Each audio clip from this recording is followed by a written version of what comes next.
বিশ্ববিদ্যালয় শাখা ছাত্রদলের প্রেসিডেন্ট সাহেব একটি মন্তব্য করেছেন যে জুলাই গণ অভ্যুত্থান নাকি তথাকথিত আন্দোলন, এরকম একটি কমেন্টস তিনি করেছেন এবং পরবর্তীতে তিনি দুঃখ প্রকাশ করেছেন। আপনি একজন শিক্ষক হিসেবে এই বিষয়টা কীভাবে বিশ্লেষণ? ধন্যবাদ আপনাকে।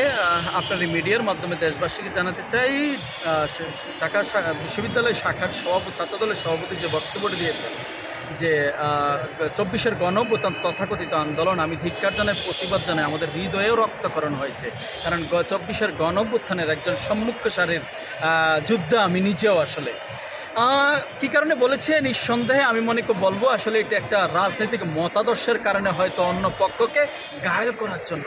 ২৪-এর গণঅভ্যুত্থান কোনো দলের ছিল না, কোনো মতের ছিল না।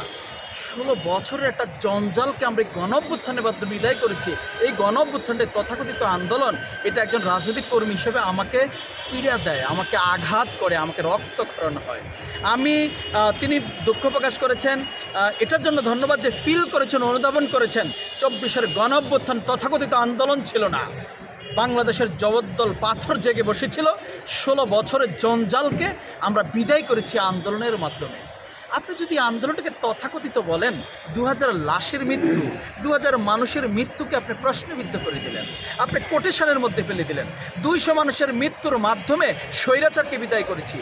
আজকে যদি ১৬ বছরের জঞ্জাল স্বৈরাচারকে বিদায় না করতেন, আপনাদের দলেরও অনেকে কিন্তু এখন জেলেই থাকতে হতো। আজকে বাবরের মতো লোক হয়তো তিনি জীবন দশায় বেরোতে পারতেন না। লক্ষ লক্ষ, প্রায় ৫০ লক্ষের উপরে আপনাদের কর্মী কিন্তু সবচেয়ে বেশি নির্যাতিত হয়েছে। তাহলে আজকে তো বিএনপি সবচেয়ে বিপদে থাকতো যদি আজকের এই গণঅভ্যুত্থানের মাধ্যমে এই স্বৈরাচারকে বিদায় না করতে পারতাম।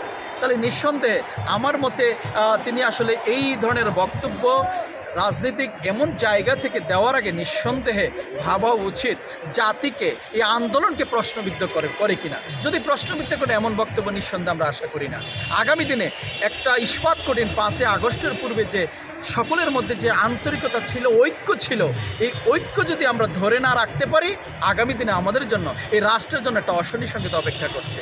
নিঃসন্দেহে আপনারা দেখছেন অন্তর্বর্তীকালীন সরকার চেষ্টা করে যাচ্ছে, ডক্টর মোদি ইউনূস চেষ্টা করে যাচ্ছে আগামী দিনে এই ৫৩-৫৪ বছরের যে জঞ্জাল, অব্যবস্থাপনা, এটাকে একটা জায়গায় নিয়ে আগামী দিনে রাষ্ট্রকে মাথা উঁচু করে দাঁড়াতে। আমরা প্রত্যেকেরই উচিত এই সংস্কারে, এই ডক্টর মোদি ইউনূসকে সহায়তা করে আগামী দিনের জন্য জনগণের সরকারের হাতে ক্ষমতাটা সঠিকভাবে দিতে পারে, সহায়তা করে। আমি একজন রাজনৈতিক কর্মী হিসেবে আমাদের একটা প্রত্যাশা।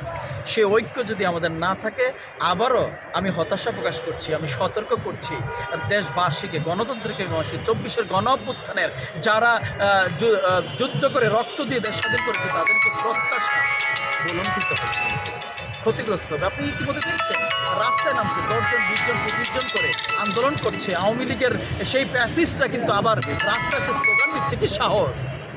যারা